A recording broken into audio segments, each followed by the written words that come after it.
I travelled to Shetland during one of the worst storms to hit the UK in the last decade. Bringing potential life-threatening winds to Ireland and the UK. I went there to attend the world's largest Viking fire festival. But it's just my luck that Storm Owen hits the UK right as I'm heading to its northernmost area. I am not giving up on this trip. I am getting to Shetland. How did I pull this off? Did everything go to plan? And why did I just flip into that freezing cold water? It's Friday. Cheers. So I'm sat here at the pub thinking about where do I want to go from the first episode of the year, where do I want to travel. You know, it got me thinking, and then I got thinking about my old job and my old boss, and I suddenly had an idea.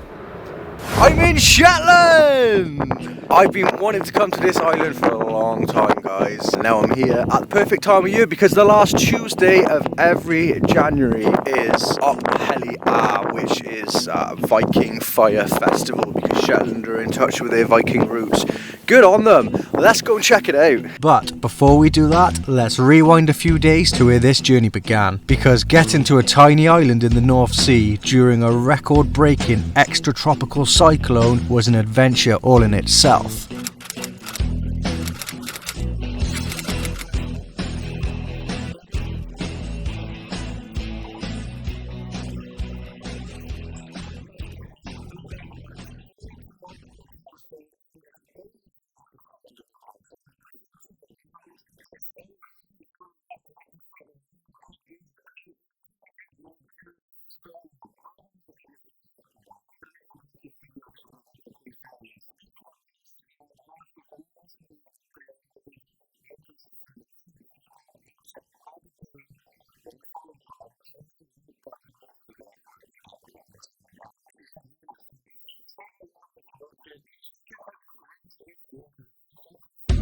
Luckily, I know a few guys from Shetland, and a couple of them were nice enough to let me stay at their places for the whole time I'm there. Shout out to Sam and Dale, you absolute heroes, because my original plan was to pitch a tent and wild camp. Let's hope they both stick to their word on letting me stay though.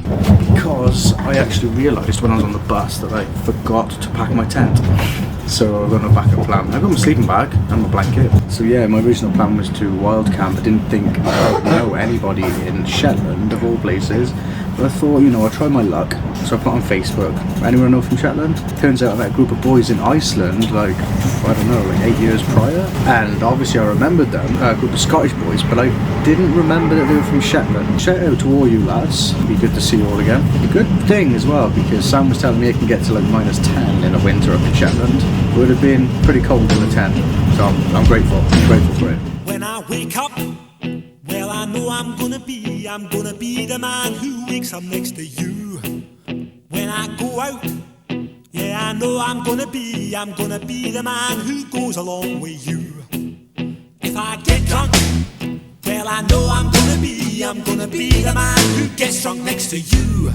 And if I haver, yeah, I know I'm gonna be the man who's havering to you. There are easier and cheaper ways to get to Shetland than what I had planned, but I really wanted to see the Orkney Island. So for me, it turned out the best way was to get a train from London to Aberdeen via Edinburgh, which cost 43 quid all in, which is shocking considering it's a 12-hour journey. Then a flight from Aberdeen to Kirkwall in Orkney. I then have about 5 hours to explore Orkney before boarding an overnight ferry which will get me into Lerwick, the capital of Shetland, for 7 AM Sunday morning. So leaving work in Basingstoke 6 PM Friday and arriving in Shetland 7 AM Sunday. That was the original plan.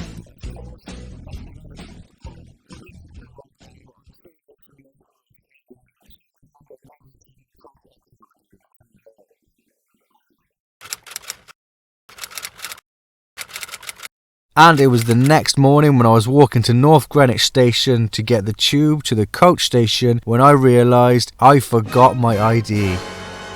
After a phone call to the airline, they informed me that if I'm not checking in luggage, I won't need ID. So after asking Ellie if I could use her bag because mine was too large for hand luggage, I had to walk to her works in the O2, ditch the sleeping bag and pack my essentials into her bag. And it was back on. But I would walk 500 miles and I would walk 500 more just to be the man who walked 1,000 miles to fall down at your door. What an an absolute nightmare of a morning. Right, I'm all sorted. Shout out to Ellie for letting me use her little backpack. So now I've dropped the sleeping bag and I've got hand luggage so I can get on the flight without my ID. It was a nightmare. It was around about 10 o'clock in the morning when I realised I'd forgot my ID, and I was considering getting a train back to Basingstoke and a taxi back to my work, because my passport's in my work locker, and reversing the journey back here. Honestly, I wasn't giving up. I told you. I just told you this is a crazy journey, and we haven't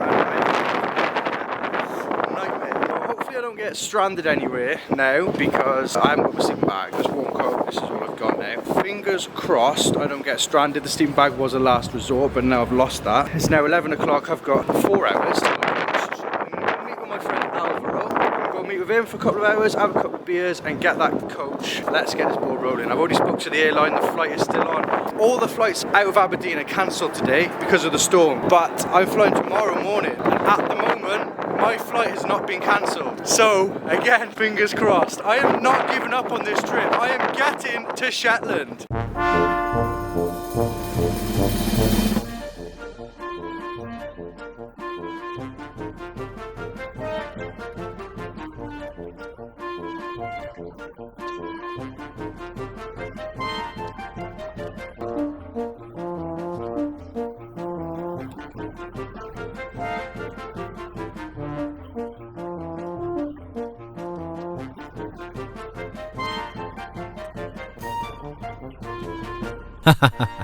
It's so true though. But after that cheeky burn, let's get back to the main story.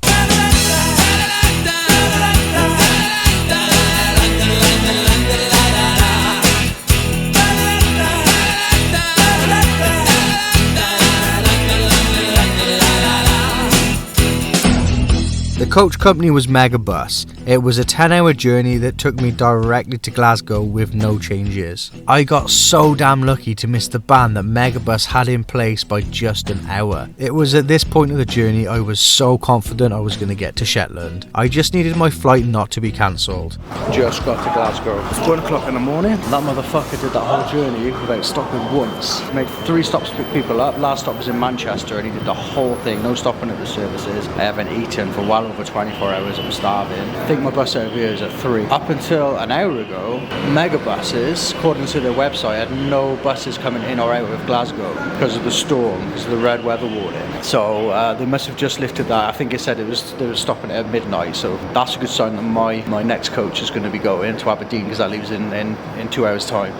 So I just got to wait for that now. It's not storming at all, which is good. It means that the flight might not be cancelled tomorrow, which is good news. I might have a little wander about, see if there's like a kebab shop open or something where I can get something to eat, because I really expected that guy to stop at the services. That was a 3, 12, 1. That was like a 10-hour journey and the motherfucker didn't stop once. I did, however, find a packet of hula hoops on the way out of the bus. Someone had left like a few packs of hula hoops. Don't judge me, I'm starving. I haven't eaten since about 10 o'clock yesterday night. So it's 1 o'clock in the morning now, so well over 12 hours, well over 24 hours. This is my second time in Glasgow. I got a tattoo here before when I was last year. I spoke to the guy at the train station. I just found out that there's a McDonald's down the road and I'm looking at it now, it looks closed. Fuck! I'm so hungry, man. I'll eat anything now. Even a broccoli. I'd eat a broccoli if I found it on the floor. Oh well. As you can see, it's storming like crazy. So you know what that calls for? Some finger licking goodness.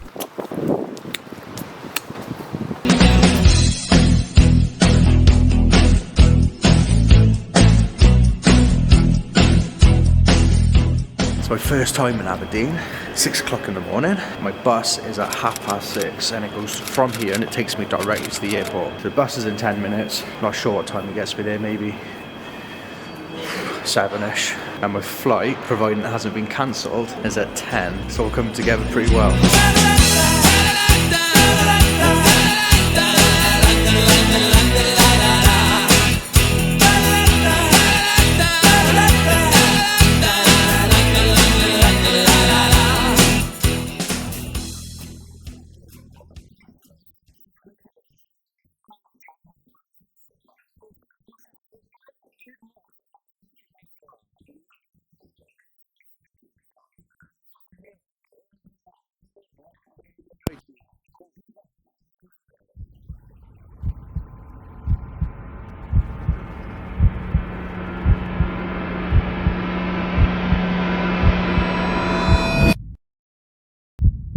Oh mate, of course my flight was cancelled. And now I'm asking what my options are. I am not giving up. Aberdeen to Kirkcross. Yeah, and then I just phoned them up. They open it, I think, it's at 7, so I just phoned them up right away. And what now? Yeah. And just like just yeah. Thank you very much. I appreciate that. Sorry about that, sir. That's alright, it's not your fault, is it? So. Stressful though, isn't it? I'm not surprised really. I only did this route anyway because I wanted to see Orkney as well. I figured I'm not going to be this part of the world again, at least not for a long time, so let's see Orkney and Shetland in one and get them both done. But there is a ferry that leaves Aberdeen directly for Shetland. It's an overnight ferry and it's super cheap, it's like 28 quid one way, so I'm going to do that instead. The airline should give me a full refund. I miss Orkney, but at least I get to Shetland. I booked this trip on the 20th of December, right, so right before Christmas. Just my luck in it that a red weather storm hits on the weekend that I'm flying, that I'm going there. It's just typical, isn't it? Typical. Anyway, it's not over. I'm not giving up. I'm getting to this island. It's not over yet. Oh, whoa, fucking hell. The storm is crazy. Let's see, well, my flight's cancelled now. There's no way a plane could have taken off in this. I was lucky enough to get a refund for my flights and ferry. So I booked myself another ferry from Aberdeen directly into Shetland, skipping Orkney, and I headed into town. When I'm lonely, well I know I'm gonna be the man who's lonely without you. And when I'm dreaming, well I know I'm gonna dream about the time when I'm with you. When I go out, well I know I'm gonna be the man who goes along with you. And when I come home, yes I know I'm gonna be the man who comes back home with you. I'm gonna be the man who's coming home with you. But I would walk 500 miles and I would walk 500 more just to be the man who walks 1,000 miles to fall down at your door.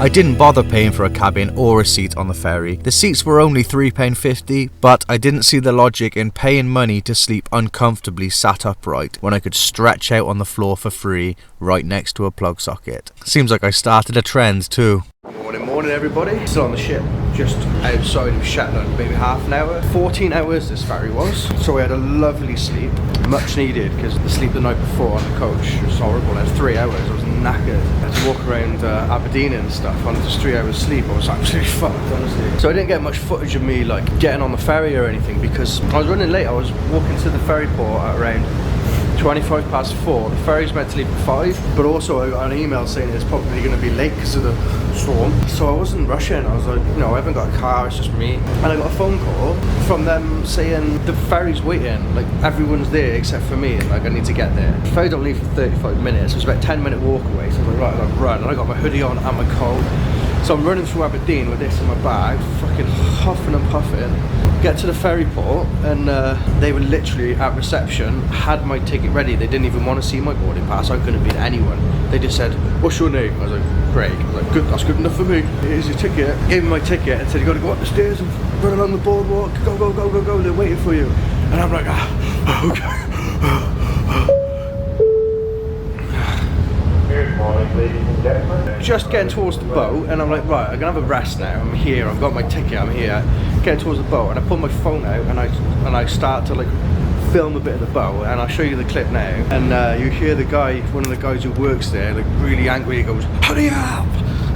He just yells at me. I'm like, all right, fucking hell, calm down, mate.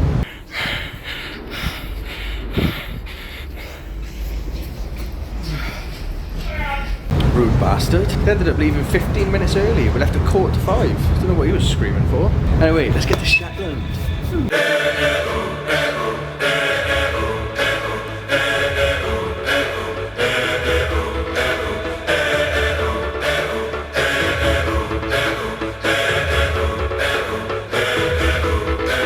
I'm on Shetland! I finally made it, man. I'm buzzing. It's pretty weird being up like in the North Sea, and it's just the UK. Look at those yellow lines.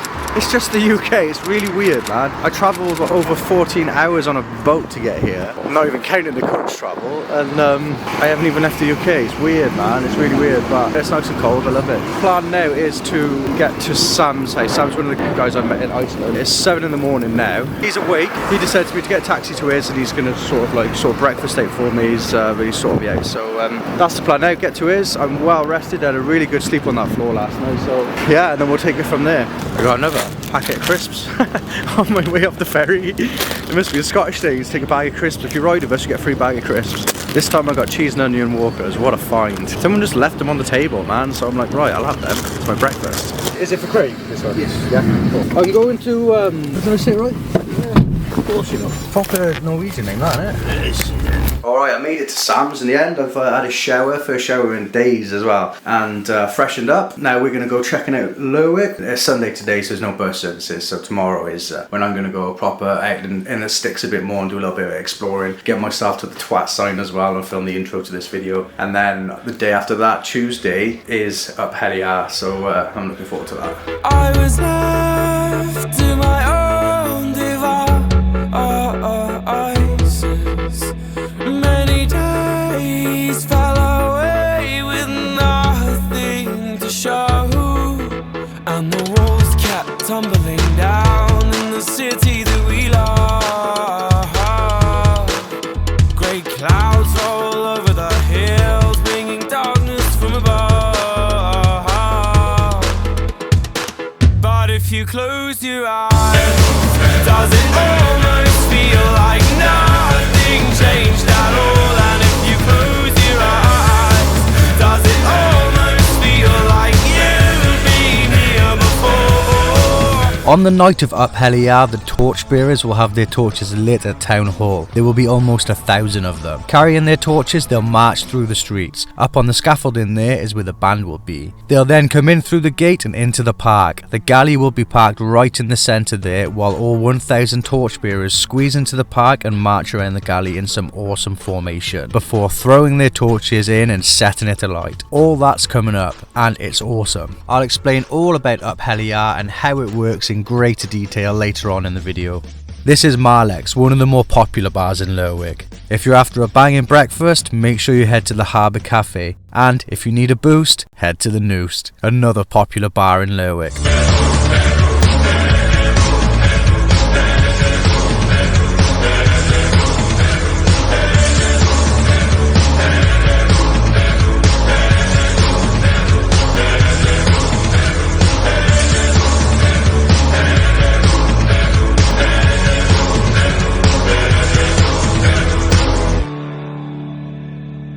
Morning. Well, it's not even morning actually, it's about midday. I'm heading to the twat side now to film my intro. What a heavy night I had last night, fucking hell. I'm so hungover. I'm probably still drunk actually. I stayed at Dale's last night. Dale is one of the guys that I met out in Iceland.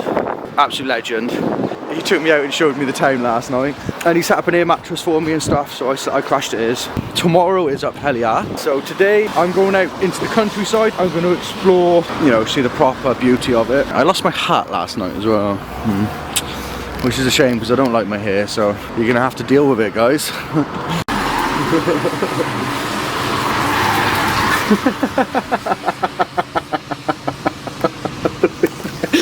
Why I find that so funny, man. Absolute beans. Where do we begin? The rubble or our sin? This bus journey is now like an hour long, so I'm gonna just chill for an hour really. And the walls kept tumbling down in the city that we love.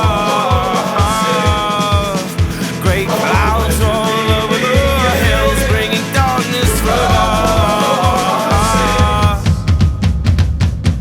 you close your eyes, does it almost feel like nothing changed at all? And if you close your eyes, does it almost feel like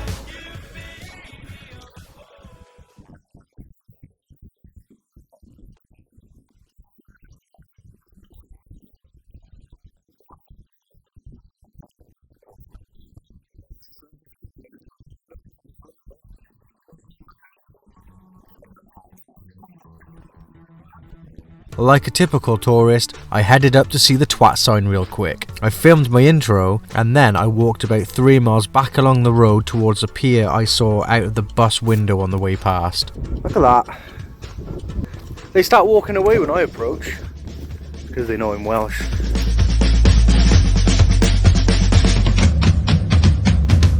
But if you close your eyes, does it almost feel like nothing changed at all? And if you close your eyes, does it almost feel like you've been here before? How am I gonna be an optimist about this? How am I gonna be an optimist about this?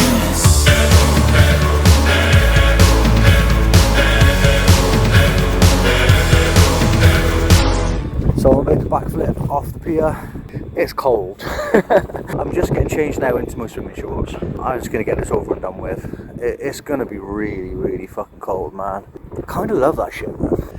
That's not a lake, by the way, guys. That's the sea, that is. We're in like a fjord, basically. I'm at the end of a fjord. Or a sound, I think they call them. The tide is out. It's not very deep. You can see the seaweed right from when the tide's in. Yeah, so that would be quite deep, but it's not very deep.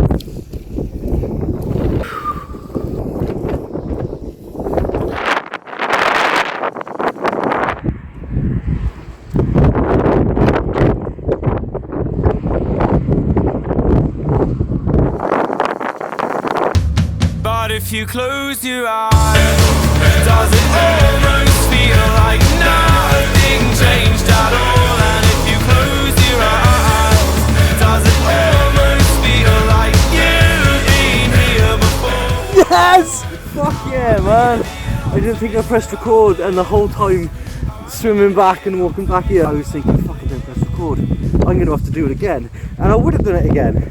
It wasn't as cold as what I thought it would be, but I'm glad I don't have to. After the dip, I called Dale and asked if he could come and pick me up, because the bus back into town wasn't for another 2 hours or so. Dale came and got me and dropped me off at Sam's. I crashed there on the sofa that night. Up Helly Aa is Shetland's legendary Viking fire festival, held on the last Tuesday of every January in Lerwick. This spectacular event features a massive torchlit procession with almost 1,000 torch-bearing participants, called geysers. Each year there is a Viking squad that leads the entire festival, and the leader of the Viking squad is called the Geyser Jarl. This man would have worked hard and committed annually to this festival, serving on the committee for 15 years just to have the privilege of being Jarl for one day. They really take this tradition seriously in Shetland. The day goes like this. If you're up early enough, you can see the proclamation, also called the bill, being unveiled by torchlight at around 6 AM at the cross in town. The bill would have been hand painted the night before, and it contains a lot of inside jokes and coded messages.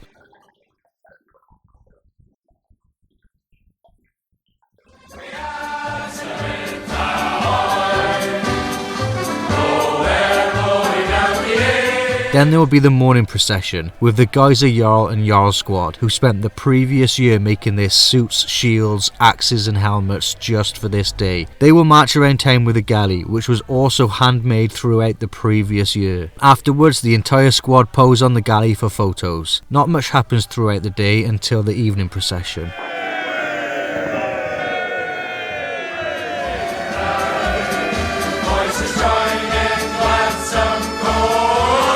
In the evening, get yourself a good spot next to the park. I recommend getting there early, like around 6:30, to beat the crowds. At 7:30, the streetlights will be shut off and leave the town in complete darkness. Then in the distance you see an incredible view as almost 1,000 men lighting torches on the street over, while yelling and cheering. They will all march through the streets of Lerwick, led by the Jarl Squad and Galley.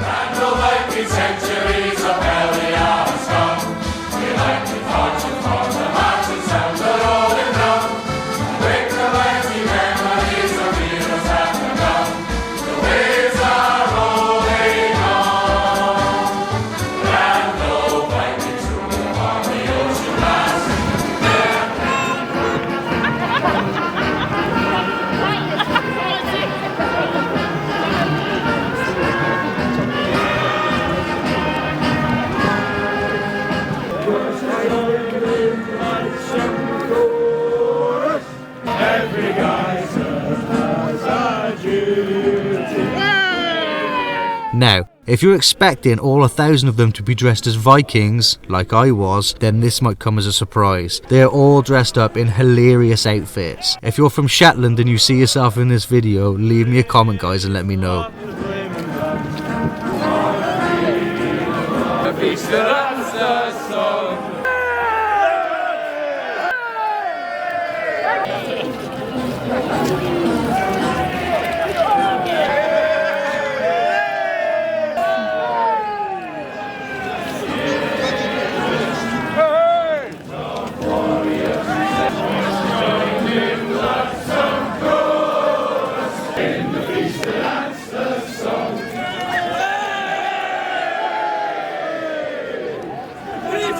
imsocraigy,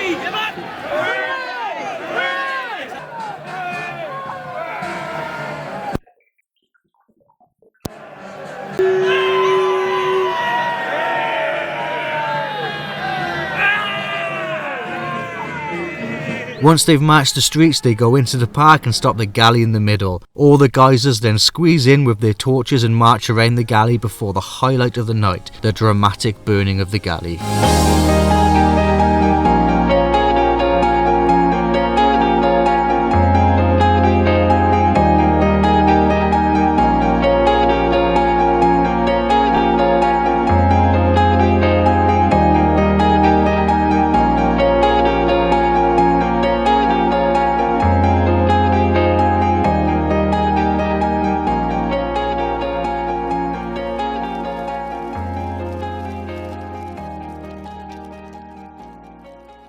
Afterwards, the partying begins. There are halls scattered around Lerwick which are difficult to get tickets for if you're a tourist. If you're lucky enough to get a ticket, the parties go on all night till morning. All the geysers are in their own squads and they all have hilarious performances to put on. So one by one they come into your hall and put on a show. Shout out Still Double D in. As a tourist, if you want to try your luck on getting a hall ticket, your best bet is to try and get a ticket for Town Hall. You can buy tickets at Harry's department store. Only about 3 of the halls accept tourists. You need to know somebody to refer you if you want access to a hall outside of those 3.